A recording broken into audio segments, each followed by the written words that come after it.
కాబట్టి ఈ భూమి మీద మనం బ్రతుకుతున్నామంటే అది దైవ కృప.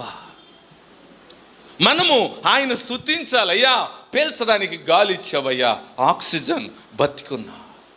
అయ్యా నడవడానికి నేల ఇచ్చావో, తినడానికి ఆహారము, ధరించడానికి వస్త్రము, ఉండడానికి ఇల్లు, మమ్మల్ని కాపాడుతున్నావని కృతజ్ఞతగా దేవుని స్తుతించేటువంటి మనుషులు ఎంతమంది ఉన్నారు? ఏదో వీళ్ళదే ఆస్తి, వీళ్ళదే సంపద, వీళ్ళదే రాష్ట్రం, వీళ్ళదే దేశం, మా ఇష్టం, మేము చెప్పినట్లే అనేటువంటి దుర్మార్గమైనటువంటి ఆలోచనలు ప్రతి మనిషిలో పుట్టుకొచ్చి దేవుని ఉగ్రతకు పాత్రులవుతున్నారు. ఎప్పుడు ఎవరిని ఎక్కడ ఎలా తుడిచేస్తాడో తెలీదో.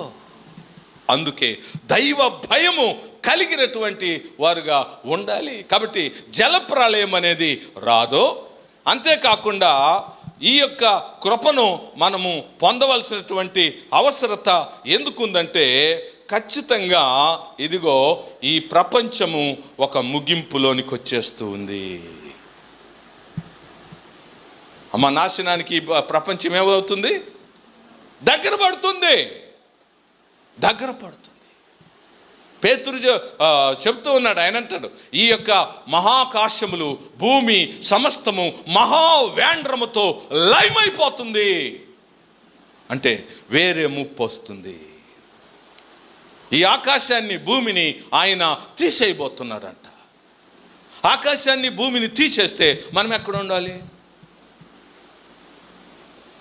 ఎవరిని ఆపగలరా? చెప్పండి, ఆపగలరా? సైంటిస్టులు ఏమంటున్నారంటే, పెద్ద పెద్ద శిలలు భయంకరమైనటువంటివి ఆకాశంలో తిరుగుతూ ఉంది, ఇదిగో భూమిని ఢీకొట్టడానికి దగ్గరికి వచ్చేస్తుంది అంటారు. కాబట్టి అవి వచ్చి ఈ భూమిని నాశనం చేయడానికి దగ్గర పడతా ఉంది. దేవుని వాక్యం చెబుతుంది. అంత్య దినాల్లో ఏం చేస్తాడంట? ఆకాశాన్ని కదిలిస్తాడంట. భయంకరమైనటువంటి నక్షత్రాలు భూమి మీద రాలిపోతాయి. అసలు ఈ భూమి తగలబడిపోతుందంట. అటువంటి భయంకరమైన పరిస్థితి ఉంది, రాబోతుంది. కనుక మనము దైవ కృపను పొందాలి. దేవునికి స్తోత్రం. మన మీద ఏముండాలమ్మా? దేవుని కృప ఉండాలి. ఆ కృపను మనము కలిగి ఉన్నామా లేదా? ఆ కృపను మనం ఎలా సంపాదించుకోవాలి? అందుకే నోవాహు గురించి చదువుతా ఉన్నాం. నోవాహు కృపను సంపాదించుకోవడానికి ఆయనకి ఎన్ని లక్షణాలు ఉన్నాయి? 5 లక్షణాలు ఉన్నాయి. ఒకటి, అతడు నీతిమంతుడుగా జీవించాడు.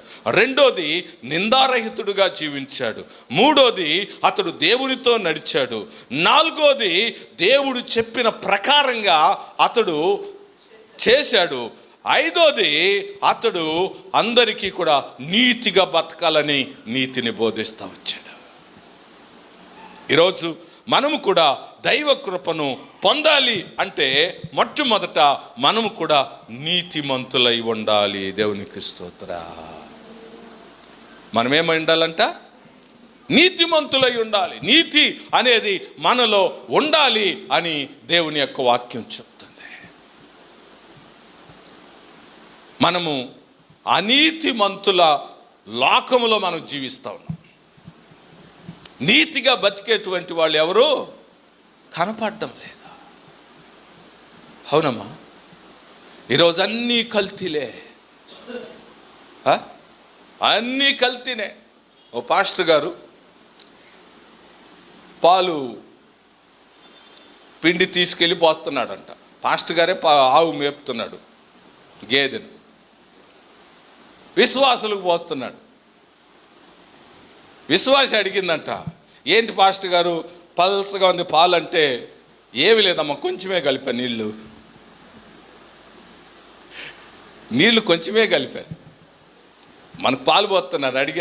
అడిగా నేను, ఏంటంటే పాలు ఏదో డిఫరెంట్గా ఉండదు, ఇదేం ప్రమాదంగా అనిపిస్తుంది, పాలేమో ఇరిగిపోతుంది, అదేమో కాస్తే అదేదో ప్లాస్టిక్ రబ్బర్ వస్తుందంటే, మేము కలిపితే నీళ్లు కలుపుతాం కానీ ఇంకేం కలపమండి అంటారు.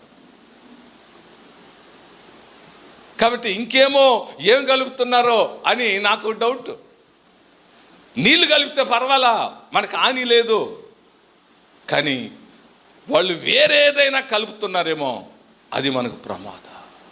కాబట్టి ఈరోజు తినే పదార్థాలు ప్రతిదీ కూడా కల్తీ అయిపోయిందమ్మా. కాబట్టి ఎక్కడ చూసినా కూడా ఈ కల్తీ వలన మనుషుల యొక్క ఆయుస్సు నశించిపోతుంది. కాబట్టి ఎవడు ఎలా చేస్తే మనకేంటి, డబ్బులు వస్తే చాలనే లెక్కలో ఈరోజు అంతా బతుకుతున్నారు. కాబట్టి కారణం ఏంటి? నీతి లేని జీవితాన్ని ప్రజలు జీవిస్తూ ఉన్నారో. కానీ వాళ్ళ మధ్యలో మనం ఎలా ఉండాలి? నీతిమంతులుగా ఉండాలి. సరే, మనం చేసే క్రియలన్నీ మనల్ని నీతిమంతులుగా కాదండి. ఎందుకంటే మన క్రియలన్నీ దేవుడు అంటాడు మురికి, మీ నీతి క్రియలు మురికి గొడ్డలు. అప్పుడు నువ్వు ఎంత మంచి నీతి చేసినా మురికి గొడ్డలు. కాబట్టి నీతి మనకి ఎలా వస్తుంది? అదే దేవుడిచ్చేటువంటి నీతి. దేవునికి స్తోత్రం. ఏం నీతి అంట? దైవ ప్రసాదితమైనటువంటి నీతి. రోమపత్రిక 5వ అధ్యాయము 8-9 వచనాలు మనం చదువుదా. అయితే దేవుడు మన ఎడల తన ప్రేమను వెల్లడిపరచుచున్నాడు. ఎట్లనగా మనం ఇంకనూ పాపులమై ఉండగా క్రీస్తు మన కొరకు చనిపోయెను. కాబట్టి ఆయన రక్తము వలన మనము నీతిమంతులుగా తీర్చబడి మరింత నిశ్చయముగా ఆయన ద్వారా ఉగ్రత నుండి రక్షించబడుదుము. దేవునికి స్తోత్ర. కాబట్టి ఉగ్రతను తప్పించేటువంటి నీతి ఎక్కడుంది? యేసుక్రీస్తులో ఉంది. ఆ ఉగ్రతను తప్పించేటువంటి నీతి యేసుక్రీస్తులో ఉంది. ఆ ఉగ్రతను తప్పించే నీతిని మనం సంపాదించుకోవాలి. ఇప్పుడు ఎక్కడుందమ్మా నీతి? మనలో కాదు, దేవునిలో ఉంది. ఇప్పుడు ఆ నీతిని మనము సంపాదించుకోవాలని దేవుని యొక్క వాక్యం చెబుతుంది. అది ఎలా వస్తుందంట? విశ్వాసము వలన వస్తుంది. ఎలా వస్తుందంట? విశ్వాసం వల్ల. రోమపత్రిక 3వ అధ్యాయము 24, 25, 26 వచనాలు చదువుదాం.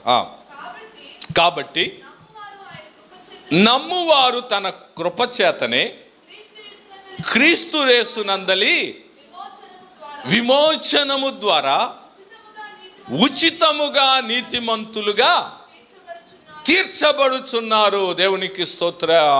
కాబట్టి యేసుక్రీస్తు రక్తము మనలను ఉచితముగా నీతిమంతులుగా తీర్చుతూ ఉంది. 23 అయితే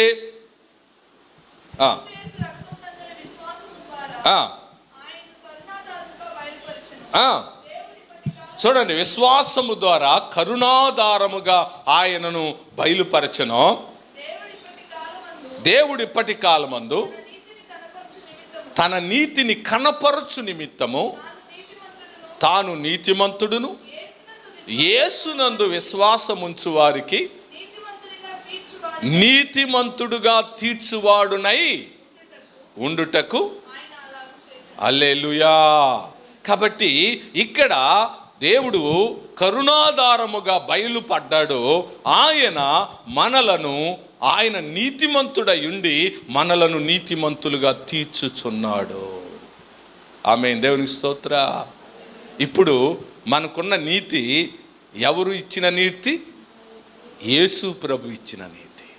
కాబట్టి నీకు కృప నీకు ఉండాలి అంటే, కృప నీ తల మీద ఉండాలంటే ఇక్కడ యేసునందు విశ్వాసము ద్వారా వచ్చే నీతిని నువ్వు సంపాదించుకోవాలి.